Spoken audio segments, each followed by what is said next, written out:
Gen Z has had more opportunities and information than a lot of generations. Do you think this has made you guys more open-minded or closed-minded? More information creates the illusion of being informed. There is so much content out there. Even all what I've been saying is basically based on contents that I've been consuming, but who the hell knows if it's true? I love, what this guy has to say. It's really, really interesting. And also just a fantastic question from Jen right there. They're closed-minded to anything that's a little different. Do you think Gen Z is not able to take into account how good we have it at the same time? Many of us were extremely little when 9/11 happened, through the 2008 recession, 2016 election occurred, and overlapping all of that, we've had an extreme mental health crisis and then have been facing climate change issues. Gen Z has had it extremely hard. Wait, hold on. Did she just lump in the 2016 election with traumatic events like 9/11 or the 2008 housing crisis? Did she just lump that in? Was that an example of something traumatic that she just lumped in together right there? That's exactly what she just did. That is unbelievable.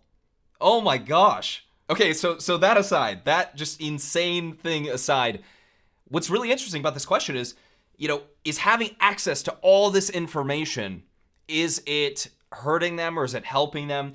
I think there's two things here, because journalism didn't used to be so much activism. New York Times, Washington Post, all of these outlets that people just outside of, the political realm, just your everyday people look at, they say, oh, there's some level of authority there. They're not activists. The people that just don't know any better, just because they know it's such a prestigious name.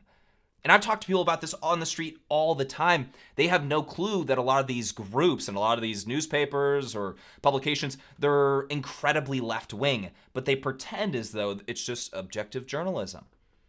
And so that's one change. That's one major, major change when it comes to journalism, is there's so much activism in journalism. And obviously the overwhelming majority of the media and the legacy media is left-wing.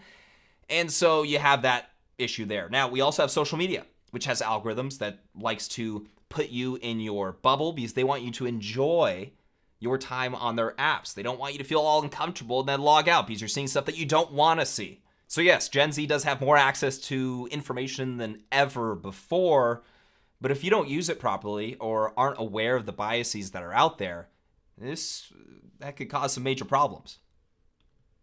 Do you think diversity has any impact when it comes to national cohesion? Basically, you're destabilizing a society. We've seen it through history. Rome, seen too many people coming in from different places, and maybe that's one of the factors that empires fell. Diversity binds us together. It's not a melting pot. Diversity is what strengthens us. We send our kids to the local public school across the street, where they went to school with kids that got free lunch, free breakfast. We did not have them tested for the gifted program so they could be in school with white people. I'm talking about everyone who had your kids tested so they didn't have to go to school with poor kids and Puerto Rican kids and black kids. Oh my gosh, lady. Oh my gosh. A lot of people want their children tested. They want to send them to better schools so they can get better education, so they're around better students, all of that. There's nothing wrong with that. Maybe I'm not exactly sure exactly what she's getting at right there, but I'm pretty sure that's it. But you just see how race obsessed these people are just because there's diversity of skin color. That's excellent, but cultures do matter, and cultures clashing with each other do matter. A melting pot is not really a great thing if the ingredients suck.